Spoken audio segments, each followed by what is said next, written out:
Aí estamos começando mais um Godcast, o seu podcast cristão. O que está acontecendo aqui, Lucas? Meu Deus, tá falhando a boca aqui. Hoje nós temos uma convidada especial. Se eu não me engano, ela está em BH, é isso aí? É BH aí ou não? Minas Gerais? É isso a convidada aí? Dá um joinha se é. Dá um joinha assim só se é. Beleza. Não, não é? Então nós já vamos saber de onde ela vem. Eu já vou apresentar aqui para vocês, mas antes eu quero falar sobre os nossos parceiros que têm nos ajudado a entregar a mensagem do evangelho de forma diferente e reverente. Já viu o nosso tema de hoje? A idolatria disfarçada dentro da igreja. Então, você já sabe o que vem por aí, hein? Coloca seus óculos escuros aí, você vai entender a referência. E o nosso patrocinador aqui é Creme Americano, uma base, várias possibilidades. Tem transformado o mercado de delivery de milkshake, de 35 a 45 minutos, sem perder a consistência, presente nos melhores hamburguerias do Brasil e até fora do Brasil agora, hein, Lucas? Já tomou o milkshake do Creme Americano, já? Ainda não, Lucas? Tá perdendo, hein? Você vai... Bom demais, hein? Bom demais. Olha, é melhor que os fast food grande aí, tá? Se você é dono de hamburgueria, entre em contato. Meu João, vai lá, chama ele. João, vai lá, faz um preço legal pro pessoal, conversa, vai ser de grande valor. E eles têm nos ajudado aqui a manter o Godcast, né? Dia após dia, sempre com uma transmissão uma vez por semana. E vamos aumentar essa transmissão, 2 por semana, vai ser bom demais. E também você pode baixar o seu teste de dons espirituais gratuitamente no primeiro link da descrição, que é o vivendoevangelho.com.br. Chega! Agora nós vamos para a nossa convidada, que é a Manu Farias. Ela está com 169 mil inscritos, seguidores, é isso, e seguidores lá no TikTok. Olá, Manu, tudo bem? Oi, tudo bem? E você? Tudo bem, graças a Deus. É um prazer tê-la aqui no Godcast. Prazer é meu, obrigada pelo convite. Legal. E o tema foi você que sugeriu, hein? O pessoal não vem falar que eu que sugeri. Não foi, não. O tema mandou lá, falou, vamos falar sobre isso. Eu falei, agora. A gente nunca falou sobre esse tema aqui. E aí, como é que estão as coisas por aí? Você tá em BH mesmo ou não? Onde você tá? Eu sou de BH, só que eu me mudei pro interior, é uma cidadezinha que chama Patos de Minas, então tô aqui no interior mesmo. E entendi. É pato mesmo? Patos de Minas? Patos, o animal mesmo. Ah, que legal. Guaraná. Né? Esses nomes diferentes de rua, né? Minha Sim. rua é Travessa Guaraná. Olha só. É estranho, né? Toda vez que eu falo para alguém, vai preencher uma ficha, eu falo Travessa Guaraná. A pessoa olha, dá risada, como se eu estivesse brincando. Brincando. E ainda existe duas cidades que chamam Patos, acredita? É mesmo? No mesmo lugar aí, próximo? Não, tem uma que não é em Minas, que chama só Patos, e a minha que é Patos de Minas. Meu Deus. Meu Deus. E esse tema, como que surgiu a ideia de falar sobre esse tema? Então, é um tema que pra mim é muito importante e eu vejo uma problemática mesmo sobre esse tema, porque a gente tem a tendência de achar que a gente tá isento de ter um coração que é idólatra, né? A gente acha que a idolatria é uma coisa que o outro comete, né? Um erro que o nosso próximo ele pode estar cometendo. Só que isso é muito perigoso, porque se a gente não vê que a gente tá colocando coisas no lugar que deveria ser de Deus, essas coisas elas vão permanecer no lugar de Deus.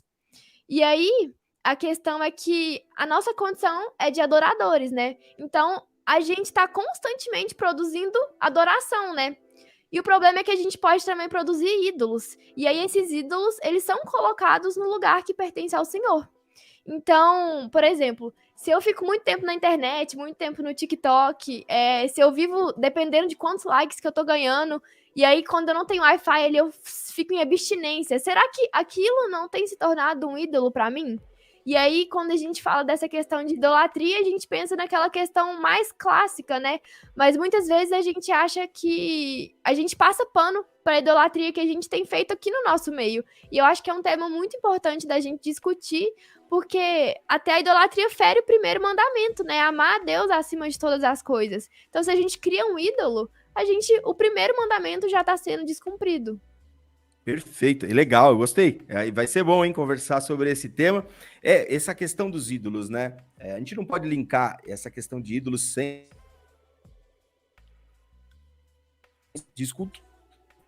Esse talvez é o problema que a maioria das pessoas olham e diz assim, o único problema que eu não vou cair é a idolatria.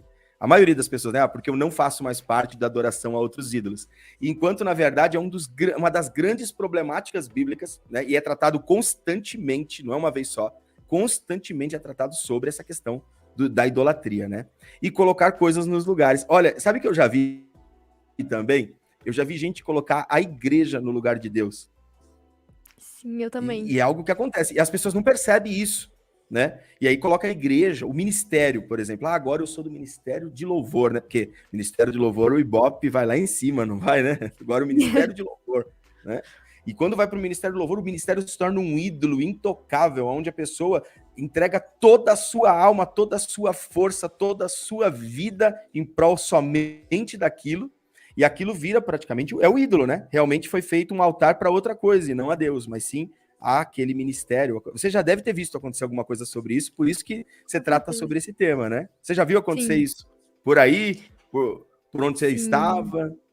Já vi muita gente, assim, que quando você conversava com a pessoa, ela só se preocupava com o ministério dela, de fato. E aí você via que de vida com Deus mesmo, aquela pessoa não tinha tanto. Então ela passava ali horas e horas fazendo coisas pro ministério dela, mas se tivesse um irmão ali que estava precisando da ajuda dela, ela não abriria mão do ministério, de algum compromisso para ajudar aquele irmão, sabe?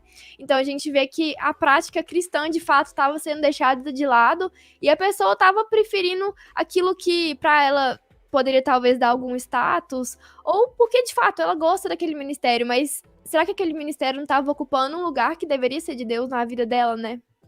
É verdade. Sabe que Jesus, ele quebra tudo no templo, quando ele... Na verdade, assim, Jesus é extremamente controverso para a religião e para o mundo contemporâneo dele. Ele é extremamente controverso. Por quê? Na Galileia, ele prega fervorosamente, com muito amor. Né? Nazaré, ele lê Isaías e quase jogam ele do precipício, né? Mas a pregação também sobre o evangelho, né? Mas quando ele chega em Jerusalém, ele quebra tudo.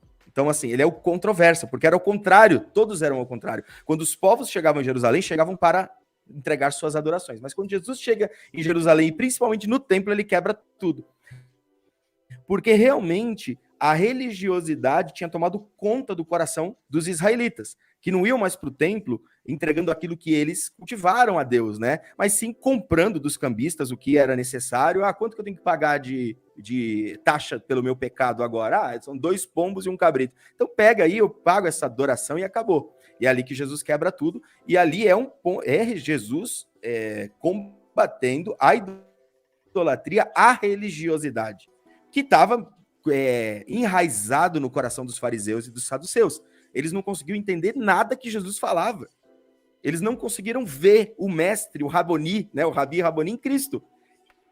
E eles lutaram contra Cristo. E isso é interessante. Quando você falou sobre o tema, na hora eu comecei a pensar sobre esse aspecto social de Jesus ali, e é impressionante. Toda vez que um ídolo toma o nosso coração, a nossa tendência é crucificar Jesus de novo e deixar ele lá. Ou seja, matar Jesus para salvar o nosso ídolo. Então a gente vai tentar salvar de qualquer maneira. Se o ídolo for... Agora vamos lá sobre o seu vídeo aqui. Eu acho que é o terceiro vídeo que está aqui fixado, não é não? Namoro e propósito, no seu TikTok. Namoro. Sim. Quando o namoro toma o lugar de Deus, cara, toma o lugar de Jesus, acabou. Jesus, porque se Jesus fala assim, olha, isso não é para você, mata Jesus, ele tá errado.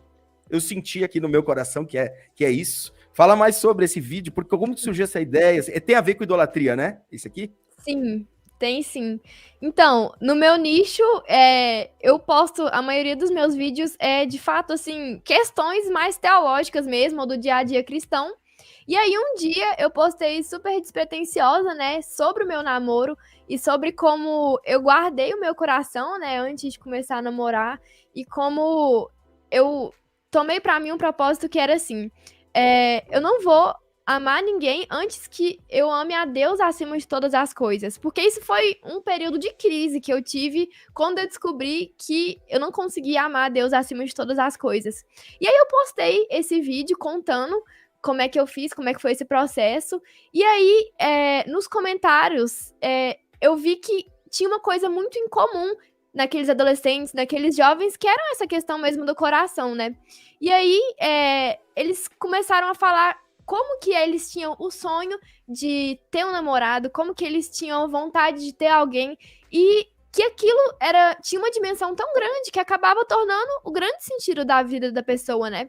E aí, olha que irônico, né? O desejo dessa pessoa de ser amada por alguém era tão grande que colocava essa pessoa num lugar de idolatria mesmo, né? De veneração.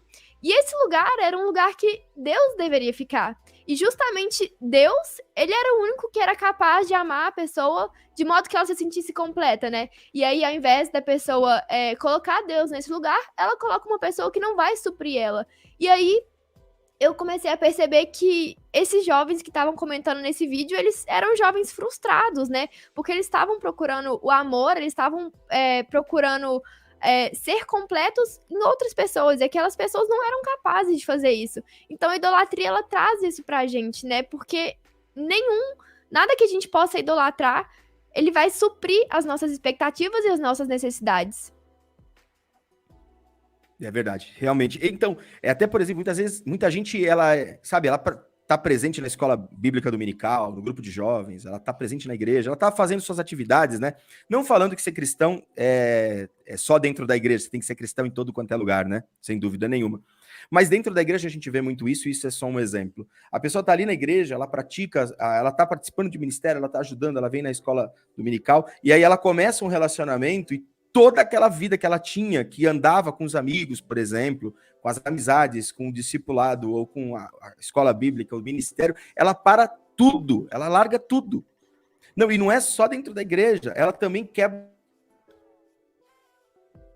pai, com mãe, com todo mundo, com amigos de infância. Ela para de falar com todo mundo, para proteger naquele relacionamento. Mas isso você tocou num ponto. Qual é a faculdade que você está fazendo? Tem a ver com psicologia ou não? Medicina. Ah, medicina. Então, mas eu gosto muito de psiquiatria. Ah, entendi. Você deve ter tido algum módulo sobre psicologia, psiquiatria ou psicologia, não deve? Tive. Minha esposa é psicoterapeuta. Então, assim, e ela é teóloga também. Ela gosta de teologia e pedagoga também. A minha esposa estuda muito, ela gosta de estudar. Yeah. Toda vez que você senta com ela, você começa a falar com ela alguma coisa, ela traz alguma coisa da psicoterapia, porque tem muito a agregar valor e é natural você fazer análise. E você acredita, tendo essa visão sobre a questão da medicina até, você acha que existe alguma falha, algum trauma ou alguma carência onde a pessoa acaba tendencionando a criar um ídolo no relacionamento, no amor, por falta de algo? Com certeza. É uma pergunta meio complicada, mas é bem por aí. Mas eu acho sim, inclusive quem começou a me falar isso até antes de eu me interessar por essas temáticas era minha mãe. Então ela analisava assim, minhas amigas mesmo, pessoas que a gente convivia, e ela falava, olha, sabe por que fulana comporta assim? Repara o que acontece dentro da casa dela. Ela não recebeu o tanto de amor que ela deveria ter recebido, então ela busca isso em outros lugares, ela não recebeu atenção, então ela precisa de receber atenção na sociedade. Então, a gente vê até aí a importância da gente colocar Deus no devido lugar. Porque uma pessoa, mesmo quando ela for criança, se ela for apresentada, se Deus for apresentado como realmente o amor que vai suprir aquela pessoa, ela vai viver sabendo onde ela deve buscar o amor. E aí ela não vai procurar em namoro, não vai procurar em outras coisas. E aí quando ela arrumar alguém, que isso, claro, é uma coisa que a Bíblia traz pra gente, né, de construir um relacionamento, mas ela não vai procurar aquele relacionamento na tentativa de que sua carência seja cumprida, porque a pessoa, ela tá ali completa em Deus.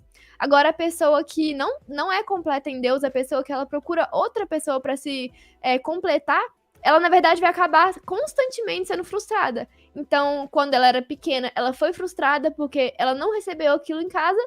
E aí, depois que ela começa a namorar, ela continua frustrada. E isso é mais comum do que a gente pensa. Isso, em qualquer ciclo de amizades, a gente pode identificar essas carências. Interessante. Então, nós estamos falando do surgimento da idolatria, que é um pecado que é até pontuado no Novo Testamento. Se a gente esquece os 10 mandamentos, se você for pegar os mandamentos principais, que é o que Jesus resgata ali, ele está falando, amar coisas e o próximo como a ti mesmo. Naturalmente, esse mandamento exclui a questão da idolatria, né? com certeza. E não, e aqui esse amar o próximo como a ti mesmo, né? Porque muita gente ainda usa essa desculpa para poder colocar alguém em primeiro lugar, né?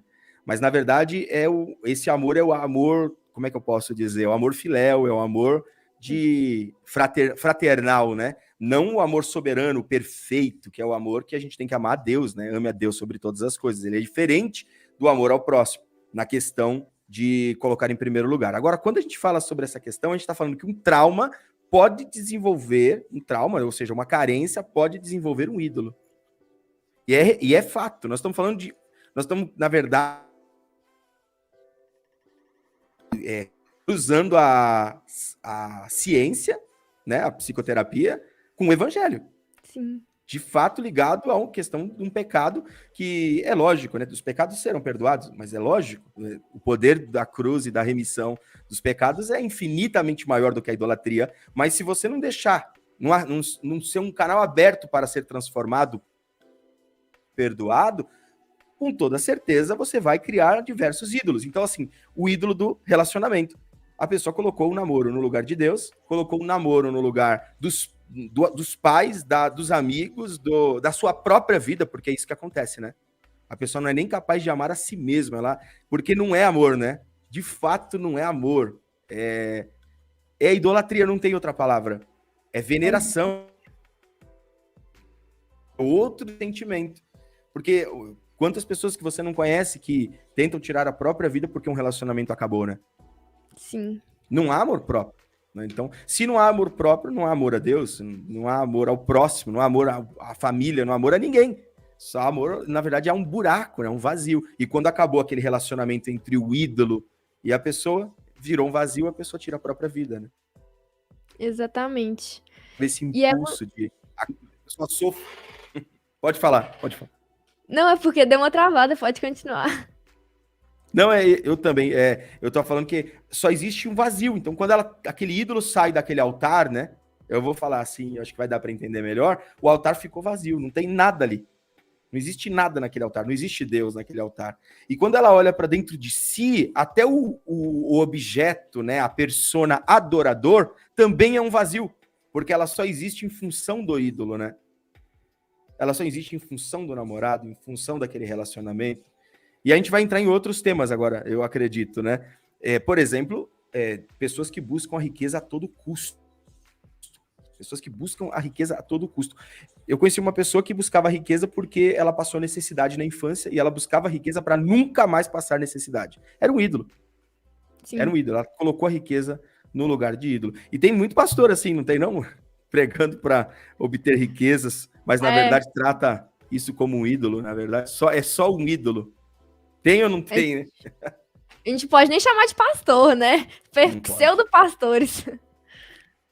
É verdade. Sabia que tinha muitos que escreviam livros, isso a gente estuda um pouco na teologia, e para ficarem famosos, colocavam nomes de outras pessoas. Por exemplo, escrevi um livro sobre o evangelho lindo, uma história de Jesus na infância, por exemplo, e conhecidos como pseudopígrafos, né? Que são pseudos, mas as pessoas só faziam isso com um único objetivo, ficarem famosas, né? Nossa. Né? Porque a fama também é uma idolatria, né? Sim, isso é fácil conhecer, é fácil ver. Isso na igreja, eu acho que você faz parte de igreja. Eu não sei se já foi em eventos como esses. Eu não vou falar nome que eu vou ter problema. Mega eventos, sabe? Gospel. Aquela coisa de sentar na cadeira do altar, do púlpito, do palco. Nossa, que coisa. Sabia que isso me dá um sentimento horroroso? Assim, eu não consigo mais digerir esse tipo de sentimento. Mas eu também. Eu sou da presbiteriana, então você já pensa a igreja assim mais clássica, mais tranquila. Então Você é cristã. Quando eu vou nesse tipo de igreja aqui, teve época que eu fui, sabe? Eu ficava escandalizada, eu falava, gente, uns teatros com coisas super sensacionalistas, coisas que de fato não são bíblicas, né? E aí acaba distorcendo o evangelho a custo de quê? De uma igreja lotada e que, infelizmente, a custo de receber dízimo. De pessoas que estão ali parecendo que estão pagando alguma coisa e não que estão devolvendo o que receberam do Senhor e sendo instruídos na palavra, né?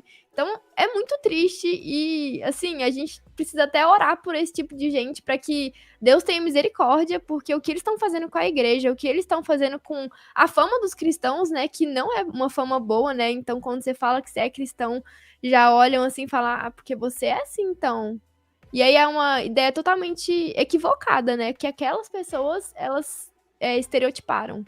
É verdade, existe um estereótipo do cristão, até mal feito, porque a maioria das pessoas, eu vejo o movimento secular, né? O movimento mundo, né? Não secular, o mundo, né, em si.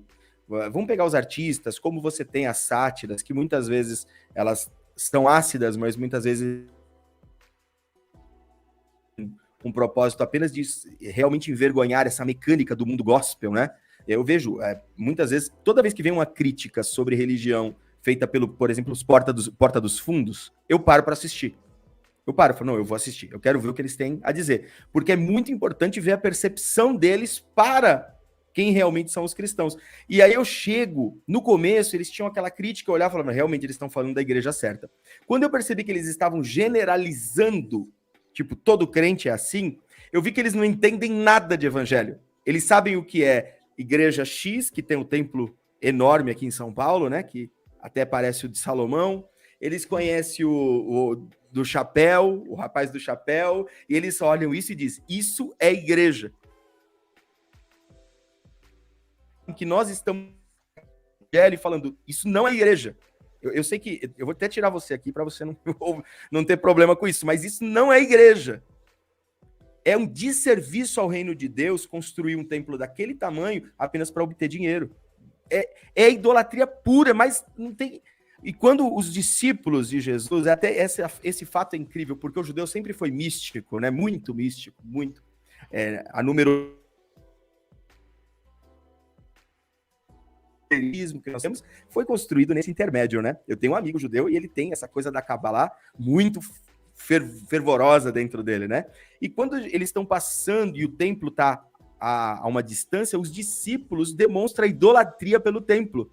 Começam a venerar o templo. Ó, Jesus, que coisa linda. Olha que incrível esse monumento, que era o templo de Herodes, né? Construído por Herodes. Nossa,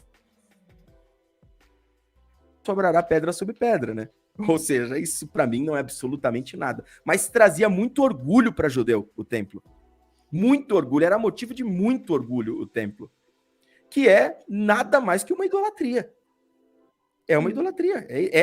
E a idolatria do pastorado, que existem hoje. Pô, e assim, eu acho que não é difícil você notar a idolatria no altar. É só você ver como o pastor se comporta quando ele é usado com algum dom. Se ele está querendo a glória para si, dá para ver, tá ali, derrama, né? Sabe, derrama do pote, né? Do vaso daquele líder que ele quer as honras para si. Você deve ter visto isso já em vídeo. E pastores que muitas vezes aí ele tá só puxando audiência, ele não tá agregando ao reino, né? E você vê isso em congresso, que é o sentar na cadeira do púlpito, abrir o congresso, brigas. Eu já vi em congresso, eu já fui do movimento neopentecostal, né? Eu não falei isso em nenhum podcast aqui ainda, eu já fiz parte do movimento neopentecostal e as pessoas pagavam caro para entrar no camarim. Ou receber uma oração, pagavam caro. E eu já via as pessoas brigavam, sabe, o pessoal que andava junto brigava mesmo de perder a amizade para poder abrir o congresso. A paz do Senhor, irmãos. É idolatria. Você só me instigou a falar isso, mas é idolatria. É a idolatria dentro da igreja, né? Mas você já participou desse... né? Da presbiteriana? Mas você já participou desse movimento neopentecostal ou não? Teve uma época que eu ia numa igreja que era. Eu comecei, porque minha família não era cristã, né? A gente começou a ir na igreja, eu acho que eu tinha uns 11, 12 anos, e aí começou minha mãe a ir, e levou eu e minha irmã. Então eu comecei a ir já na presbiteriana, né? E quando eu tinha uns 15 anos, eu tinha uns amigos que iam em outra igreja, uma igreja bem avivadona, bem pentecostal mesmo. E eu, pelas amizades, foi um tempo que eu tive bom com Deus, assim, particularmente, né? Então eu buscava muito a Deus, eu não tava na faculdade ainda, então eu conseguia ficar o dia inteiro lendo a Bíblia. E aí, para mim foi um tempo bom, mas e aí Deus foi abrindo meus olhos e eu comecei a ver, olha, isso que o pastor falou hoje não é bíblico. Isso aqui tá errado. E eu comecei a ver erros e eu sempre aprendi que o que eu tenho que buscar numa igreja é que ela tenha 100% de comprometimento com a palavra de Deus. E eu comecei a perceber que eu não devia estar naquela igreja, que eles faziam coisas sensacionalistas, e eu repensei e voltei para a presbiteriana. Então eu cheguei a ficar uns 6 meses nessa igreja, mas eu não parei completamente de ir para a presbiteriana, mas falei, não, meu lugar é aqui. E aqui é uma igreja que eu tenho muito orgulho de falar que eu sou presbiteriana, porque é 100% fiel à palavra. Nossa, os pastores são excelentes e não tem nada de ambição, de querer aparecer, sabe? De ser pessoas cheias de si. Então, eu acho que é isso que a gente tem que procurar numa igreja. E eu encontrei na minha. Então, foi isso. Legal, é realmente isso. A presbiteriana, eu conheço algumas igrejas, né? A minha base de formação é batista, né? Eu fiz faculdade na teológica batista e minha esposa também. Então, assim, a gente trouxe isso, mas mesmo com a carga da teologia, ela estava dentro do nosso coração, guardada, mas o movimento neopentecostal, ele vai te empurrando como uma massa, sabe? É uma coisa que você não percebe. Mas graças a Deus o Senhor me resgatou. Me resgatou mesmo, assim, desse movimento neopentecostal. E não só eu, resgatou minha família toda. Mas não foi fácil, porque nós tivemos que passar uma... Vou falar para você que nós tivemos que passar uma situação... Sabe aquela questão de a gente achar que não existe mais como sair do pior momento de nossas vidas? É ali que o Senhor nos encontrou, e foi ali que Ele nos resgatou. Eu disse aqui que nós fizemos, foi o pior momento da minha vida que o Senhor encontrou o melhor de mim. Só ali, no pior momento, que eu não sabia mais para onde ir, que Ele falou, eu sou o caminho, eu sou a verdade, a vida. E realmente, parece que os meus olhos se abriram, sabia?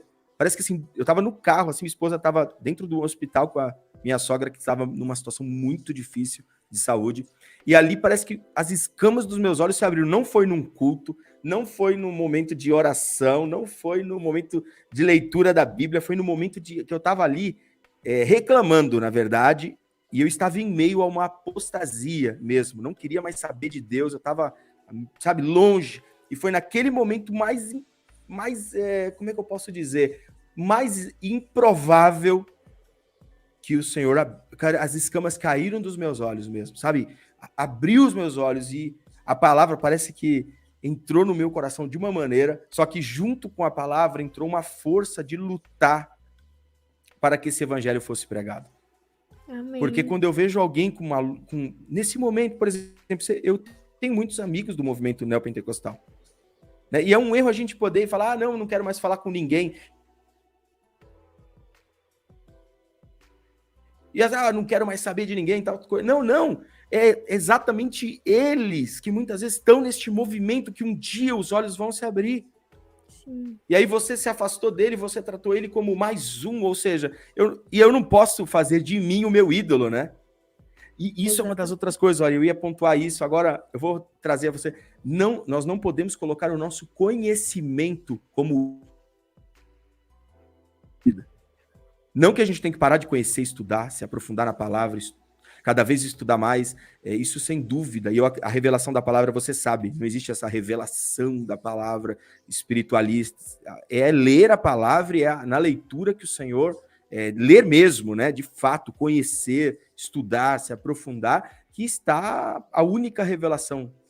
A presbiteriana sabe bem disso, né? Eles são extremamente...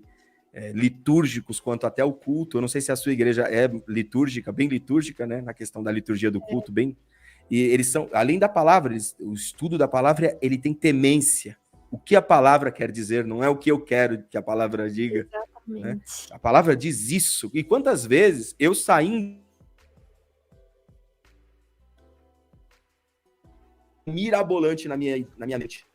E aí eu sentava e falava, não, eu vou estudar, eu sou outra pessoa, eu não sou mais o mesmo. E quando eu ia estudar, a palavra, não é isso que você pensou, não. E eu jogava fora tudo o que eu achava, no lixo. Pegava assim, jogava tudo no lixo. Falava, não, o que eu penso não tem validade, o que vale é a palavra, né?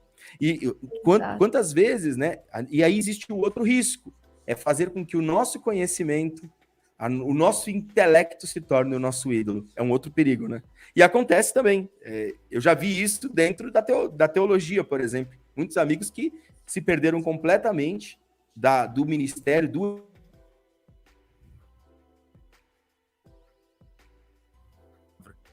mas que realmente tem idolatria na questão da letra, não da letra mata, porque ali é a lei, mas apenas do conhecer, mas não quer mais passar, não quer mais se envolver, não quer mais pregar o evangelho, só quer conhecer cada dia mais, né? Vão inflando, né? Mas inflando do próprio ídolo. Eu não sei se você já deve ter visto isso. Agora, uma outra questão. Ministério se torna ídolo de muita gente também, né? Ministério de... Pessoal, eu quero fazer parte do ministério de louvor.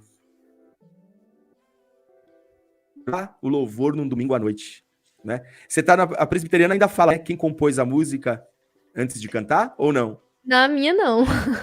Ah, tá, porque eu tava na Batista de Perdizes e lá eles falavam, essa música é da cantora Aline Barros. Ah, Eles não, tinham todo fala. Era. E aí tinha uma regente da igreja. Enquanto a mulher cantava, né, com coro, ela regia também a igreja, para ninguém sair da métrica. Tem lá na presbiteriana ou não? Na sua, acho que não, né? Não. A minha é Mas louvor normal. E quanto aos louvores worship? Tem na presbiteriana? Acho que já tem ou não? Tiraram os worship. Ué, nos cultos de sábado, que é o culto de jovem, até toca umas músicas novas, né? Então toca Projeto Sola, Morada, músicas mais novas, só que quando toca Grande é o Senhor, a galera ama. A gente gosta das músicas clássicas. E aí, no culto mesmo de domingo à noite, toca hino, mas toca também essas músicas mais antigas, mais clássicas. Mas assim, eu já fui em muita igreja que toca músicas que são ótimas, que é mais worship, e que não tem tanto na minha, não. Mas eu acho que aí já é mais uma questão de cultura, assim mesmo, da igreja. Eu gosto de quando o louvor são músicas mais novas que a gente tá sempre ouvindo ali, porque muitas vezes as pessoas não conhecem, né, as músicas antigas. Vai um visitante que tá escutando uma música ali, que tá em alta, a pessoa sabe cantar. Mas no culto de jovens, a gente até tenta inovar um pouquinho, trazer algumas músicas, sempre olhando, né, se a música ela é de fato bíblica, porque tá cheio de música aí que fala coisas que ou é heresia ou tá falando só de si, né? Então, contanto que a música seja uma música de adoração, né? A gente toca, assim, no culto de jovem. Então, Sabor de Mel não toca no culto de jovem? Não toca. Sabor de Mel não toca, né? Mas assim, você citou o Morada, com a questão das letras, ele é muito preciso na questão bíblica, né? Tanto é que o Morada se destaca demais. Toda a canção do Morada, você vai ler a letra, ela tá ali, ela é muito bíblica, né? Aquela coisa, ela caminha muito bem na Bíblia. A música que eu mais gosto do Morada é Emaús. Nossa, eu amo Emaús. Emaús é uma música que toda vez que eu escuto ela, na verdade, eu amo a passagem de Emaús, né? Eu amo o caminho de Emaús, que é algo incrível, Jesus se fazendo de bobo, tipo, de Jesus enganando os dois, assim, sabe? Aquela coisa mais simples possível. O Jesus ressurreto estava ali, se fez de desconhecido, de não entender direito. Olha, eu falei, é muito Jesus mesmo, né? Aquela coisa natural, leve, e é muito incrível, eu vou me emocionar. Porque Emaús é incrível. E a música Emaús eu acho linda. E existem músicas que realmente... eu sou uma pessoa bem flexível quanto a músicas, aquelas músicas motivacionais, né? Uhum. Existem músicas motivacionais, que as pessoas muitas vezes perguntam, na verdade eu não sei se esse é o seu posicionamento, na verdade é como eu me posiciono. Eu acho que existe música boa e música ruim, não música gospel e música secular. Eu não penso dessa maneira. Existe música boa e música ruim, existe música que é gospel que é ruim, é péssima, na verdade. Existem música secular que tem mais verdade que música gospel, né? Tem mais fundamento do que a música gospel, né? Mas eu, por exemplo, eu não sou uma pessoa que descarto, por exemplo, a música do Anderson Freire lá, o Raridade, eu não descarto, mas eu acho que é uma boa música de motivação. Sim. Não é uma adoração. Não é uma adoração a Deus. né? Não é é uma música de motivação pessoal. Você ouve, poxa, que música bacana. Não fala nada de ruim naquela música. Uhum. Só que talvez no momento de adoração eu acho que ela não cabe. Ela não Exatamente. funciona ali na adoração, né? Porque não é uma música para Deus, né? Não é louvor. E o culto pode se tornar um ídolo. Uma vez que você fez o culto para si mesmo, Nossa. louvores, vamos lá, um culto para si mesmo. Vamos falar um culto de idolatria aqui. Eu vou até anotar aqui para o dia que a gente fizer um culto de idolatria aqui, Lucas. A gente vai cantar essas músicas aqui. Vamos lá, culto de idolatria. Sugere algumas músicas pro louvor. Se não quiser, tudo bem, tá? Porque isso é um problema. Não, a Sabor de Mel, claro, né? Sabor de mel, boa. Tentando Primeira abertura do culto, sabor de mel, hein? Não, eu vou anotar aqui, que senão depois eu vou perder. Calma aí. Sabor de mel, primeira música. Tô tentando pensar mais, Beleza. graças a Deus eu não sou ligada nessas músicas, então não conheço muitas. Deixa eu pensar. Tá bom, mas sabor de mel tem que ter. Tem. Sabor clássico. de mel. E olha que eu gosto de umas músicas assim, sabe? Com esse estilo mais pentecostal, sertanejo. Eu gosto do Não Chore, quem cuida de você não dorme. Eu gosto dessas músicas, acho bonito. É motivacional, mas não é louvor, né? Sim. Sabe, eu costumo cantar essas músicas no culto, mas quando eu tô pregando, termino de pregar e eu canto essa música, o pessoal, puxa, que, sabe? Tem a ver com o momento, mas eu sei que aquilo não é uma adoração a Deus, eu não estou exaltando a Deus, é uma música, né? É uma música. E Sabor de Mel é a primeira, vamos cantar só 3 músicas, porque tá difícil escolher aqui.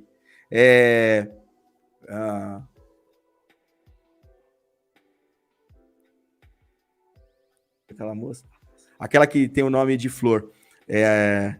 Eu vou dar a volta por cima. Volta por cima. Eu acho que eu não. Já viu? Volta por Acho cima? que não. Graças a Deus. Essa aqui, vou dar a volta por cima. Tem mais. Tem mais, hein? Tem. Eu que não tô lembrando. Não, vamos lembrar, porque tá. Falta uma música só para fechar o momento. Para faltar um momento só para o nosso culto da idolatria do eu, né? O eu como centro de todas as coisas. Tem mais uma aí?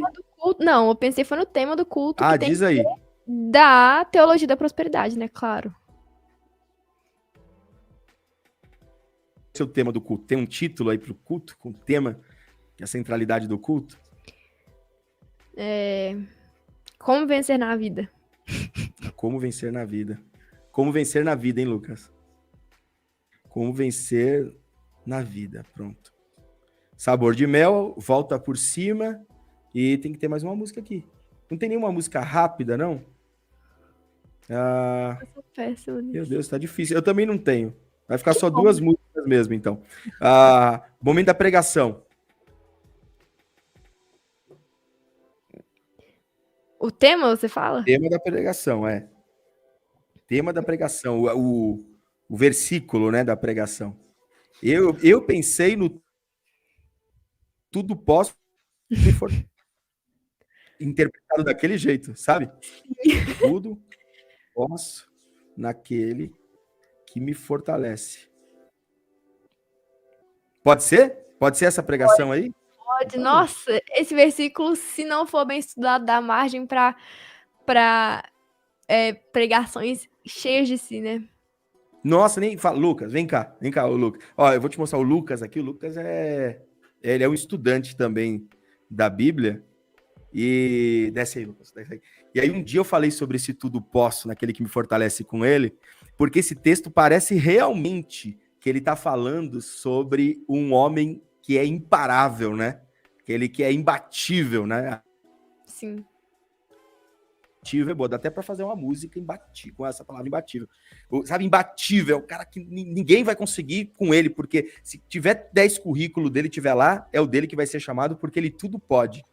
Não é isso?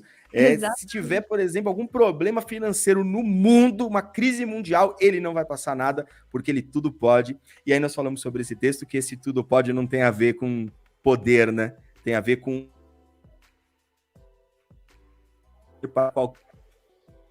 E aí eu falei isso pro Lucas, né? Lembra? A gente tava no carro até, eu parei com o Lucas e falei, ó, Lucas, esse texto foi um dos textos que marcou a minha vida, porque esse texto era usado como chavão de mensagem, e eu nunca imaginei que a gente tratava esse texto incrível e profundo com tanto desrespeito a Deus. E aí ele consumiu isso, né? Lucas é uma bênção, Lucas é maravilhoso aqui. Valeu, Luquinhas. Eu chamei ele aqui porque ele é um cara incrível, assim, sabe? Que ele absorveu isso e ele não absorve uma vez e esquece depois. Ele absorve para sempre. E realmente, eu vou até abrir aqui o Tudo Posso naquele que me fortalece agora, hein? Tudo posso naquele que me fortalece. E esse texto, ele é muito controverso quando você fala desse culto da religiosidade, né? Sim, dá margem para 1000 interpretações erradas, né? Nossa, um monte, né? Um monte. Deixa eu só ver se eu acho ele aqui. Pensei em mais um que também dava pra gente usar aqui, Pensou? Qual? Senhor é meu pastor e nada me faltará. Nossa, é mesmo, hein? Tanto de gente que acha, então se eu sirvo a Deus, nada vai me faltar, eu vou conseguir a casa que eu quero, eu vou conseguir o carro que eu quero, porque o Senhor é meu pastor. E a gente sabe que não é assim, né? Realmente não é assim. Eu estava num curso de hebraico, essa semana eles estavam falando um pouco sobre algumas formas de tratar esse texto, né? E se o Pai estiver comigo, de nada eu terei falta. Interessante. Acabou, mudou tudo, né? Se o pastor estiver comigo, eu não terei falta de nada. Muda tudo, né? Acabou. Tudo, né? tudo. Eu não tenho falta de...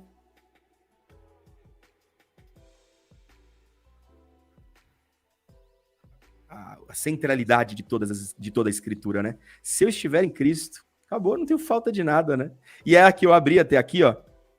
Olha lá, é Filipenses, né? Filipenses capítulo 4, a partir do 12, que diz assim, olha só, sei estar abatido, sei também ter abundância, em toda a maneira e em todas as coisas estou instruído, tanto a ter fartura como a ter fome, tanto a ter abundância como a padecer necessidade.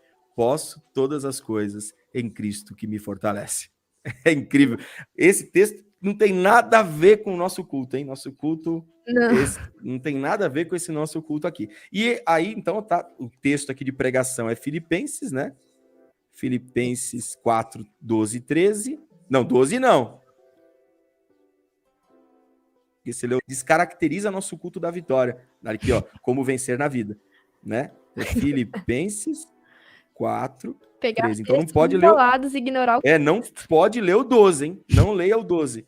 E aí, agora é hora da oferta. Mas você que vai tirar a oferta, vai lá. O que você acha? Oferta. Eu já ouvi na oferta... Tinha um evento em São Paulo que era enorme, o pessoal chamava ele de... eu não vou falar o nome também, porque depois dá problema, mas pregaram sobre o sacrifício de Jesus na cruz para falar de oferta. E falaram, se Deus não poupou seu próprio filho, por que você está poupando seus R$1.000 na conta? Eu nunca tinha ouvido nada tão absurdo. Eu estava meu sogro estava fazendo a produção de áudio do evento, e meu sogro ainda não era muito cristão, não estava muito afim de igreja, sabe? Ele se converteu depois. Ele se conheceu o evangelho mesmo depois. E aí ele olhou para mim e falou, tá certo isso? Eu falei, lógico que não, tudo errado. Ele falou exatamente isso para mim, ele falou, tá certo isso? Até ele, com uma concepção que não era cristã, ele já entendeu que o negócio estava errado. Nossa, que absurdo. Ele não... uma pouquinha coisa e tal... Mas ele olhou e falou, tá certo isso? Eu falei, não tá certo, tá tudo errado. E é lógico, né? Para ter vitória, a pessoa vai lá e deposita o quanto que eles pedem. Aí foi feito voto de 10 mil, voto de 5 mil, voto de 1.000. E escalando, né? Voto de 10 mil sobe no púlpito, lá no palco. Voto de 5 mil fica na parte de baixo. Voto de 1.000 fica mais lá embaixo ainda. De 100 fica aqui na frente. Não vai ser tocado. É assim, aquela coisa de... escalada, né? Fala aí o seu texto de oferta. É aquele culto que fala... Esse é o culto do eu. Que Deus ama quem dá com alegria. Então, é pros membros darem, muito felizes de darem aí a quantia grande que seja, para Deus amar, né? Porque Deus ama quem dá. Nossa, credo, que Deus coisa horrível. Ama.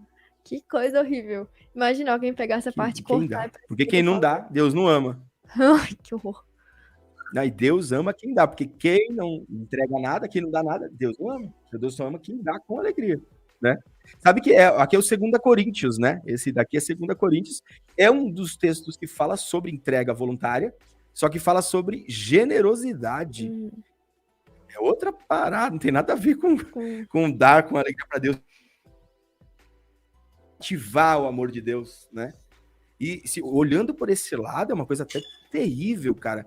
Esse negócio de Deus amar quem dá com alegria, nós estamos falando que Deus é tipo sei lá, um pedinte, sei lá, um vendedor ambulante, alguma coisa, sabe? Um vendedor de produtos, sabe? Aquela coisa de você me dá aqui que eu... Nossa, aí agora eu estou feliz com você, agora eu estou contigo. Parcerias mundanas e humanas, né? E aí, se você dá, parece que você merece receber de Deus, né? Então você se torna merecedor do que Deus fez por você se você paga ou se você faz aquilo que o pastor tá te mandando. É um absurdo, meu Deus. Sabe que eu tenho ministrado a oferta aqui na igreja, o meu culto aqui na igreja e aí eu dirijo esse culto dentro da igreja aqui. E a oferta, ela acontece em todo momento do culto. Não acontece, não tem assim. Aí, lógico, ainda tem o momento pontual, tá? Lá no finalzinho do culto a gente tem a oferta. E a gente fala, esse texto é um texto que a gente fala sobre oferta, mas a gente fala sobre gratidão. A gente fala sobre gratidão, porque oferta é gratidão. Não existe nada em troca do seu coração. Coração no grego é cardio, é o termo cardio, que era o órgão responsável pelo pensamento humano, pelo raciocínio. Então, quando é dê segundo o seu coração, só que na nossa cultura, quando você fala assim, dá de coração, é dar por sentimento. É como a gente entende hoje, né? Porque sim, cardio para nós hoje, coração é sentimento. Só que na época, coração era sentimento, era razão, era pensamento. Dê segundo o seu coração, ou seja, seu raciocínio, seu entendimento, ou seja, faça suas contas, vê se você pode. Se você puder ajudar e contribuir, vai ajudar muito a pagar a conta de luz, porque a igreja vive de doações generosas, né? Só que você sabe que as interpretações são diversas e milhares dos grandes, né? É a livre interpretação que existe aí. Mas a Bíblia só tem uma, né? Interpretação, claro. E acabou, né? Sim. E aí, assim, essa questão da oferta no nosso culto tem acontecido no culto inteiro. É algo até estranho. Tá cantando lá, tá no momento da música, né, da igreja, e tem gente que vem ali e faz a oferta. Tá no momento da pregação, o pessoal vai ali e faz a oferta, e nós temos ensinado dia após dia que a oferta é por gratidão. E a gente cumpre os 3 propósitos. Eu até ia responder isso hoje nas perguntas do Instagram. Os 3 principais objetivos da oferta da igreja. Sua igreja é presbiteriana, ela provavelmente também vive de ofertas generosas, por gratidão. É assim, né, que funciona a presbiteriana? Lá a gente dá o dízimo mesmo, né? Então, mas eu dou os 10%, acho que a maioria dá mesmo. Mas a gente nem entra tanto na causa, sabe? Entendi. Então, quando eu comecei a tratar sobre dízimo aqui na igreja, a gente trabalha o dízimo também de forma não obrigatória. A gente trabalha o dízimo pela fé, pela gratidão também. Uma das coisas, assim, eu sou pastor de igreja, então eu tenho que cuidar também da questão administrativa da igreja.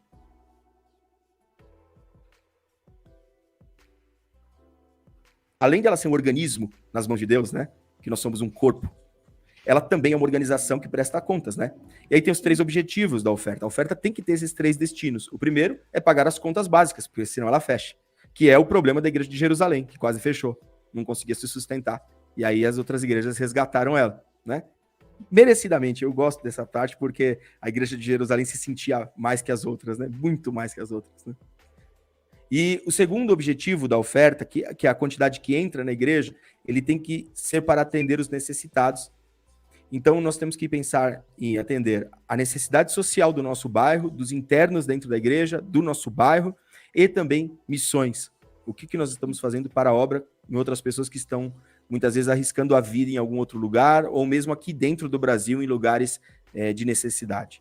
A segunda responsabilidade. A terceira é a parte que é a sobra em termos, né? Que vai para as estruturas da igreja, reinvestimento, vamos colocar uma mesa de som nova, coisas desse tipo, e também panários da igreja. Eu acho que a igreja presbiteriana já tem funcionários, né? né? Sim. A igreja batista, todo mundo era funcionário. A minha igreja aqui tem bastante funcionários trabalhando também. Não tem como hoje. Tem que ter pessoas para trabalhar na igreja, tem caseiro que mora na igreja, aí tem outros funcionários que trabalham em outros departamentos para cumprir esses objetivos. Quer dizer que se faltar o valor, eles não vão receber? Não, não quer dizer isso. Se faltar, nós vamos ter que conseguir arrumar de alguma forma. Mas eu vou te falar que depois que a gente compreendeu a gratidão e a doação generosa, sabe, de coração mesmo, pensado, nada de emoção, racional, culto racional a Deus, e as pessoas entenderam que quando ou o seu dízimo ou a sua oferta, chame como quiser, né, da forma que você quiser hoje, quando ela deposita lá, ela sabe que ela não está ganhando nada por aquilo, mas ela está fazendo a obra de Deus, porque ela está fazendo uma igreja, por exemplo, a igreja aqui tem 15 anos, nunca fechou, passou a pandemia toda, e ela fechou as portas para o público, mas ela nunca parou de pregar o evangelho, online ou presencial, ou nos cultos drive que nós fizemos, sabe? E isso foi mantido pela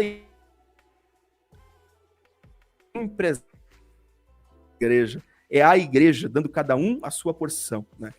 Cada um dando a sua porção, sua quantia de coração, de mente, né? Pensado, racional, e com muito amor, com alegria. É isso. Aí sim, nós estamos falando da verdadeira oferta. Não é a oferta do nosso culto do eu aqui.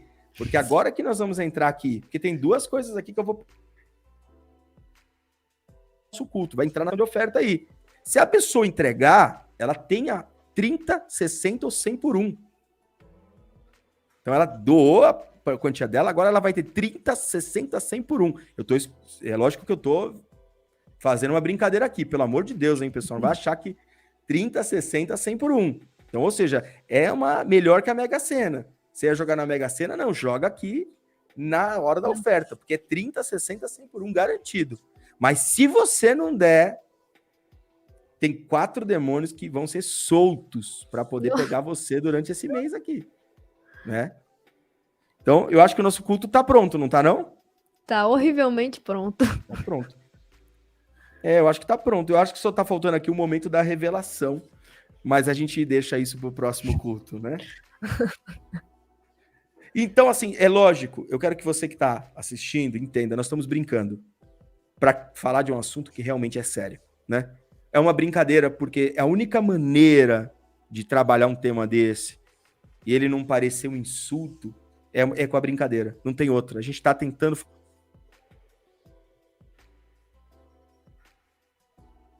Nossa, dá risada e tudo, porque esse é o caso, é para rir mesmo. Só que, na verdade, era para chorar.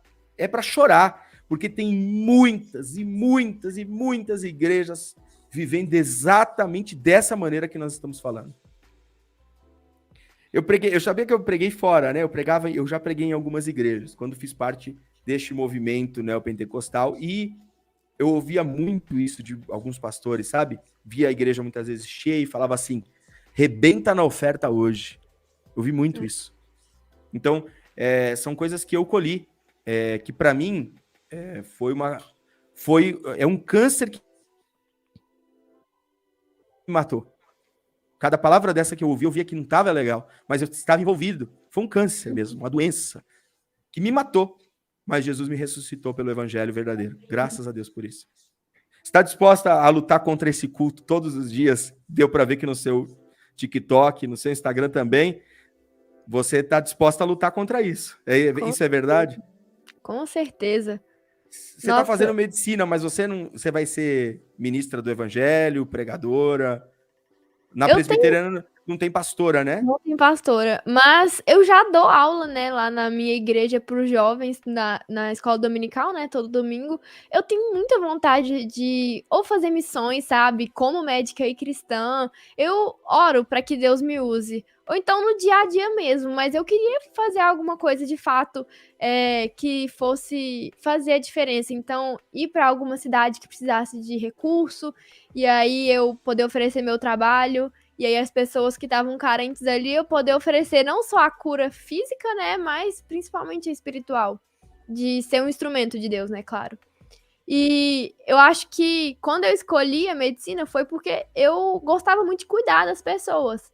E eu espero que Deus ele me use muito nesse campo, porque chega sempre muito paciente pra gente que é, às vezes, carente de alguma coisa, que às vezes nem tem alguma doença, mas vai ali porque precisa ser ouvido ou porque precisa conversar com alguém.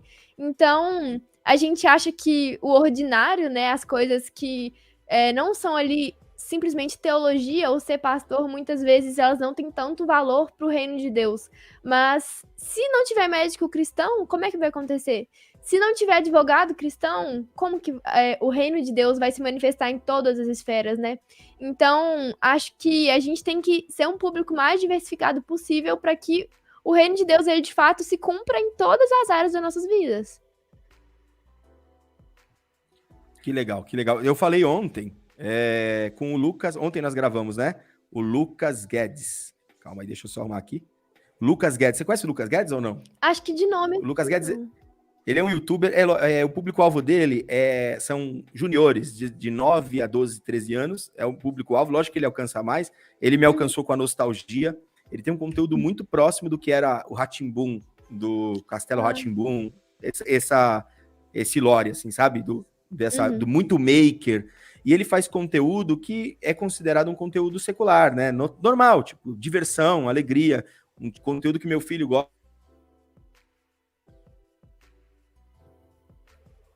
Ele é um cristão, um cara incrível. Ontem agregou muito ontem aqui no podcast. Vai sair quarta-feira o podcast dele também. E o seu sai quarta que vem. Dia 20 alguma coisa. E... Nossa, eu falei isso no ar hoje, né? Sai hoje, porque o pessoal só vai assistir hoje. Mas tá tudo bem. Então, você já sabe que nós estamos gravando há 2 semanas atrás esse podcast. Só para você ter uma ideia. Trabalho, hein? Muito trabalho. E o Lucas falou pra gente ontem sobre isso. Ele falou, eu sou a Bíblia, eu sou o Evangelho. Não importa o que eu faça, se eu tô alegrando uma criança, vão olhar e vão ver o Evangelho em mim. E acabou. E realmente é isso, a pregação do Evangelho através da sua vida. Por exemplo, você na medicina, no produtora também de vídeo, e muitas vezes eu tenho que ir em lugares que não são cristãos, né? Eu até falei que estava conversando com outro Lucas aqui, que é o da produção. Falei com ele aqui, nós fomos fazer uma produção na quadra da Mancha Verde, num sábado retrasado. Fui recebido com amor. Todos sabiam que eu era pastor, que eu era evangélico. Fui recebido com amor. Eu fui lá sem nenhum preconceito, nenhum tipo de preconceito, nada. Coração aberto. Uma coisa espetacular. Eu falei, é isso, ser o evangelho. Se perguntarem sobre Jesus, eu vou falar, Jesus é maravilhoso, né? O primeiro milagre de Jesus foi num casamento que não era um culto nem dentro de uma sinagoga, era um casamento com festa, com tudo. Jesus estava lá, e Jesus não ficou, isso aqui não é bem assim, isso aqui não é assim, tem que mudar isso aqui. Não, Jesus foi lá e curtiu com todo mundo, acabou o vinho, transformou água em vinho, coisa natural do dia a dia. Da mesma forma, eu fui lá com o coração aberto.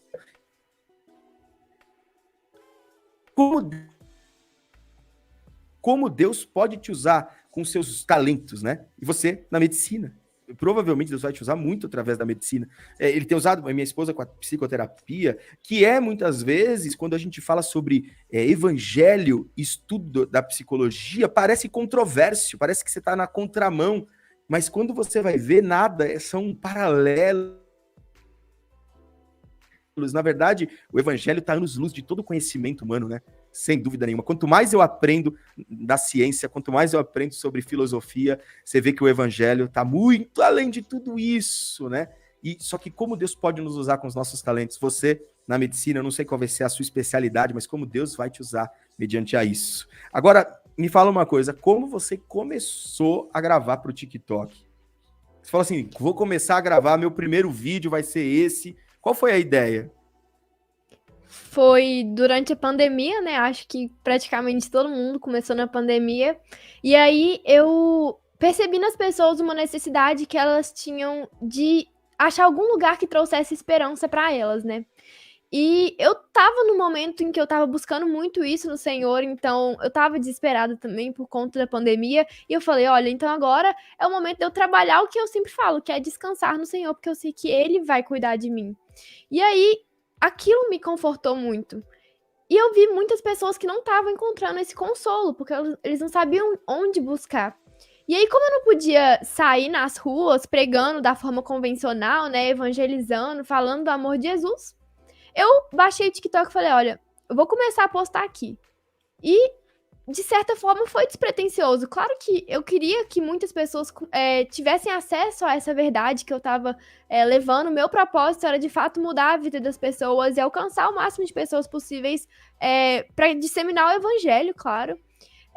Mas eu não imaginava que, de fato, se tornaria um compromisso de sempre postar vídeo, de poder explicar para as pessoas diversas coisas sobre a Bíblia. Então, um quadro, assim, podemos dizer, um estilo de vídeo que eu tenho feito muito é de pegar um versículo e explicar ele de como ele realmente funciona, né? E a gente falou ali do Senhor é meu pastor e nada faltará.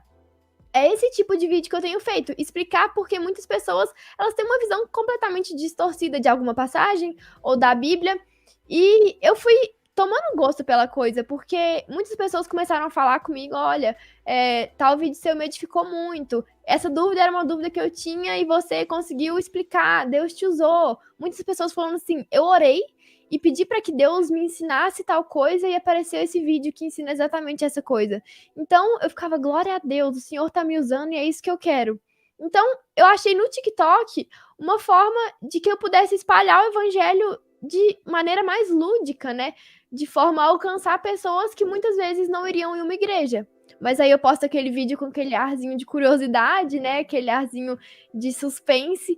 E aí as pessoas assistem até o final e elas, de fato, têm o plot twist, né? E foi mais ou menos nessa intenção de que as pessoas elas pudessem conhecer a verdade, né? E encontrar na pandemia, né, que foi o contexto que eu comecei, um consolo, encontrar durante tantas coisas ruins que estavam acontecendo, uma esperança. Que legal. Eu vi aqui seu primeiro vídeo que você postou, eu não sei se você apagou os primeiros, mas o primeiro vídeo, ele tem só 770 views. Eu não lembro qual foi o meu primeiro vídeo, acredita? Ó, peraí. Eu acho que nem foi de Deus, eu postava uns, tipo, aleatório. Ó, tem uma música de fundo. Deixa eu abaixar a música aqui pra não tomar strike. Aqui, ó. Pra não tomar... Eu sei qual que é esse vídeo aqui, ó. Nem é vídeo cristão. Não, e aí que é a questão, olha só. Você postou o primeiro vídeo, 770 views, e é interessante porque lógico que não é o objetivo estar só atrás de views, mas o view demonstra se o seu conteúdo está sendo entregue de fato, se está alcançando pessoas. Só que desistir logo no começo é loucura. O meu vídeo também, o primeiro vídeo, assim, ele vai andando e tal. Aí eu vi que teve um vídeo aqui na frente que já começou, né? Que eu acho que conteúdo mais cristão, né? Davi Golias. Eu acho que foi daqui pra frente. Tem um que o áudio foi retirado. Ah. Aí tá aqui, Davi Golias. Ó. Davi foi capaz de matar o gigante Golias? Eu tava estudando pra minha aula de neurologia num livro de neurociência e eles explicaram por que isso foi possível. No final, vou deixar a página aqui pra vocês lerem. O tamanho de uma pessoa é regulado pelo GH, que é um hormônio que é secretado pela hipófise, que é uma glândula. Ó. Olha aí, hein? E aí esse vídeo já trouxe um outro ar, né? E a partir daí você mantiveram o padrão, né? Pelo que eu vi. Mas e a ideia agora do óculos escuro? Então, eu vi um vídeo de uma menina que ela faz esse tipo de vídeo, só que no tema de filmes. Então, eu não lembro qual que foi o filme, acho que era Monstros S.A. E aí ela fazia isso, ela colocava a mesma musiquinha que eu uso, eu até sempre dou o IB dela, né? Se você pegar lá nas legendas, tá? Ela chama Tutu. E aí, ela colocava essa musiquinha e falava assim, você já percebeu isso nesse filme? Tá vendo essa cena? Já percebeu que isso acontece? E aí ela fazendo paralelos. E eu fiquei muito interessada pelo vídeo dela. E eu falei, cara, isso é uma coisa que eu nunca tinha percebido nesse filme. Mas eu sei diversas coisas na Bíblia que também muitas pessoas ou têm uma visão errada ou nunca perceberam. Aí eu fiz, o primeiro vídeo que eu fiz sobre isso, até deu, sei lá, uns 100 mil views. E aí eu postei como um vídeo qualquer. Eu sempre postava vídeos cristãos, mas eu não pensei, eu vou fazer diversos vídeos sobre isso. Postei porque eu achei legal. E aí muita gente comentou, nossa, eu achei o jeito que você explicou muito legal, esse jeito me prendeu muito. E eu falei, olha, vou continuar fazendo. Até que foi os vídeos que deram os milhões, que de fato, acho que virou a minha marca, né, assim, do oclinho mesmo e da musiquinha, porque as pessoas, elas assistem até o final, elas ficam muito curiosas, e não é mais do mesmo, né, eu de fato estudo para trazer um conhecimento, para trazer uma reflexão sobre aquela passagem, ou então uma tradução que eu fiz nos meus últimos 2 vídeos explicando da tradução mesmo, e como a tradução, se a gente entender isso, a gente consegue entender o contexto, a gente consegue aplicar o versículo da forma correta, que muitas vezes é um versículo famosíssimo, e ele é explicado errado. Perfeito, muito legal, gostei, muito legal. Eu acho que nós estamos no final, né? A gente já passou do horário, mas tem uma coisa que nós provavelmente vamos fazer. Na verdade, temos que organizar, essa é a realidade. Um encontro com uma galera enorme aí do TikTok, do Instagram, mas todo mundo junto, talvez, não sei se presencial seria muito legal, né? Nossa, presencial ou o online, eu não sei. Talvez a gente faça um primeiro modelo online e depois migre para um modelo presencial. Mas uma galera muito legal que fala sobre o evangelho dessa maneira, que está disposto a falar sobre isso. Eu posso citar um monte aqui de gente que já passou aqui no Godcast, gente que é meu amigo aqui, que tá junto comigo aqui no Instagram. Tem vários, assim. Essas semanas, por exemplo, tem o Edu, que eu sempre dou risada com os vídeos dele. Eu não sei se você já viu o Edu. O Edu é incrível. Faz umas... Ele não fala nada e ele faz umas expressões. Tem o Pablo também, que é de Goiânia, que também faz uns trabalhos, ele edita muito bem os vídeos e fala sobre graça. Ele veio para São Paulo para vir no podcast. Veio ele e a esposa, foi incrível estar com eles aqui. Que pena que é muito corrido e aqui em São Paulo é tudo muito longe. Eles tiveram que curtir sozinhos, eles passaram um fim de semana aqui, foram até lá no Mercadão Municipal de Mortadelo, que é bom, né, aqui em São Paulo. E a gente não vai, viu? A gente tá aqui, não vai. Tem também o Israel Targuini, que eu acho que ele é comediante, esqueci agora o nome, stand-up. É Israel Targuini, eu acho que é. Ele até postou uns vídeos essas últimas semanas sobre célula em 2050. Eu vi. Em 2050. Ele vai estar também gravando dia 25 agora. Imagina só todo esse pessoal, assim, uma galera...